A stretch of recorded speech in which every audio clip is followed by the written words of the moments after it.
You and Your Young Child, a program of information and services available for you and your child from prenatal to age 5. You and Your Young Child has been brought to you in part by Minor Family Dentistry and by the Sternberg Museum of Natural History. Minor Family Dentistry would like to bring you the following dental health tip. It's recommended to have a dental checkup no later than your child's first birthday. An adult should brush for a young child and monitor older children's brushing to ensure a good job is done. Flossing should start when teeth are touching. Minor Family Dentistry wishes you good dental health. Families, including children of all ages, are welcome. Minor Family Dentistry, 1010 Downing and Hayes. Find them in the Next Tech directory.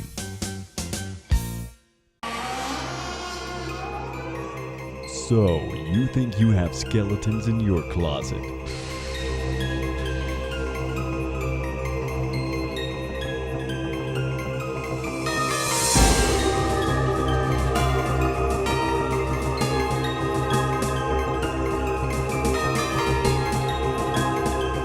Come to Sternberg Museum, where we let our skeletons out of the closet. Hello, and welcome to You and Your Young Child, the program devoted to early childhood. My name is Dana Stanton, and I'm the coordinator of early childhood grants for USD 489. And with me today is Joan Dunn. Good morning, Joan. Good morning, Dana. Now, first of all, Joan, tell us, what organization do you work for? Okay, I am here representing the Early Childhood Connection 0 to 3 part of the program. I believe a couple weeks ago our director talked about the whole program, so I'm going to focus on just the 0 to 3. Now, what do you do at Early Childhood Connections? Well, Early Childhood Connections is actually 2 programs.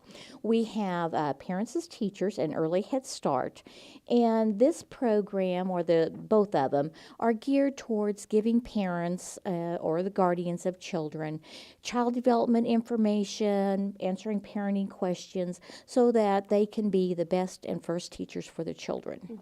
Now, why are those sort of programs important to young children and their families? Well, we know through research that brain development, and I did there you go. Along, that 90% of the brain architecture is formed by the time you go to kindergarten. So if you would like to have a nice, solid brain with lots of connections, you got to lay that foundation down while they're little. Whereas a child that isn't exposed to a lot, their brain physically does not develop as much as a child that is nurtured and loved and has those important those opportunities. Good. I'll give you your brain back. Give my brain back. Yes, I don't want to lose that. Also, along with the program, we actually have like 4 main components of the program. Okay. So the main part is the home visitation. We are a home-based program, which means that my staff actually go into the homes and visit with the parents in their environment with their child. Another important part of the program is an annual developmental screening. Early intervention is paramount in helping to overcome delays and get those children off to a good start. We also are a resource and referral network. If your child perhaps would have a delay in one of those screenings, we would refer you on to the proper sources so that it could be addressed. If you had a question, just some of the maybe a question about what could you do with your child in our community. We have a lot of information that we can share with parents that they can choose to use.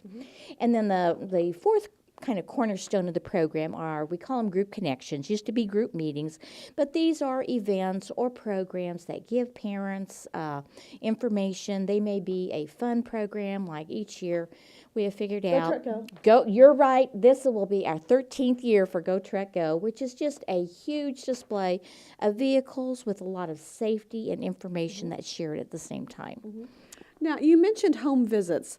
Could you expand on that a little bit? What happens at a home visit? Well, at the home visit, we actually use several evidence-based curriculums, the new words in education, yes. And so the information is all research-based, but the information is presented to the parents in their home, or like I said, could be guardians or grandparents, but the information is presented at the age appropriate for the child. We also make use of a lot of things that you have around the home. For instance, a young infant whose vision is not very mature yet make visuals instead of not to knock the commercial market, but you can make simple little items that the child could focus on, practice tracking, and within a couple months, when they're past that, you can just throw these away and you're not out of any expense. And your staff would help the parents know how to Yes. do these and Right. what kind of things would be appropriate for the age of the child. That is true. We got a new curriculum a little over a year ago, and it is very much emphasized on using things that are in the home. For example, we had those. Some of my favorites, well, not necessarily my favorites, but there are so many different possibilities. For instance, those empty spice containers. Just look at these. You could compare sounds, loud and soft. You know, kids like to be loud. So we also have to teach them how to be quiet. Just looking inside. What's hidden in those macaronis? So there are just tons of things in the home. Of course, one of my favorites, the old chips in the can activity. You cut a slit. It could be a formula can, a coffee can, and then you can use any assortment of round objects that are not choking hazards, and the child needs to practice some fine motor skills, some problem-solving skills. You can do this with the right and the left hand.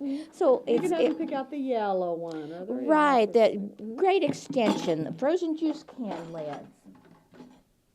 Oh, kids love containers, and just You know the joke at Christmas, you get them the presents, they play with the boxes. You are exactly right. So give them an empty container, preferably one that doesn't break. You know, that good old Tupperware and other containers. But you can put items down. Now this is a miniature model of the brain, repeating the brain development that occurs in those first 3 years. But you could pull out an item, name it. We're working on vocabulary. Ball, some of those simple things as they get older. We got a green ball. You know, what sound does the pig make? So there's so many common everyday activities. That's where the learning takes place. And it's just everywhere in your home. You don't need to have the fancy toys that all require batteries. It costs a lot of money. And yes. And like I said, a lot of these things serve multiple purposes. You start out at a simple level, but then it increases. You could hide one item, and then you're working on those memory skills. Which item is missing? Just a lot of fun things like that. Excuse me. My homemade bean bag, Oh, my. just take a sock. What's in there? Well, this one, I believe, actually has beans in it. We have put macaronis in them. You tie a knot in it, and you've got a really nice bean bag that's easy for a young body to catch against their body. Now, you mentioned something about the group connections. What kind of group activities are there? We work a lot with other programs in the community. Of course, like the Go Trek Go is one that we sponsor. SWAP is also another one that we sponsor. But we also help with the Daddy and Me. These are activities that really trying to encourage. It started out as an initiative probably 8 years ago, trying to get the male figures involved in the children. This Saturday, one of those Daddy and Me's is going to be at Sternberg Museum. And so they're just, they're open to the whole community, just ways for the whole family to get together. Okay. Now, you talked about lots of things and lots of wonderful things for parents to be able to take part of. Who may participate in your program? Is there, a wait list? How does it work? Okay, unfortunately, we do have a wait list. The Parents as Teachers program is geared towards school districts, and they put in a matching amount to go with the grants through the Kansas Department of Education. So at this time, USD 489, or the Hayes School District, is the only district participating at this time. But the Early Head Start program, which is income-based, actually covers 4 counties: Ellis, Rush, Rooks, and Russell counties. And we have applications. Usually they're in the various locations throughout the community, but you can also call our office. And what is that phone number? Okay, we actually have 2 numbers. 623-2440 is the local number, and I'm going to have to look up our toll-free, 866-258-3250.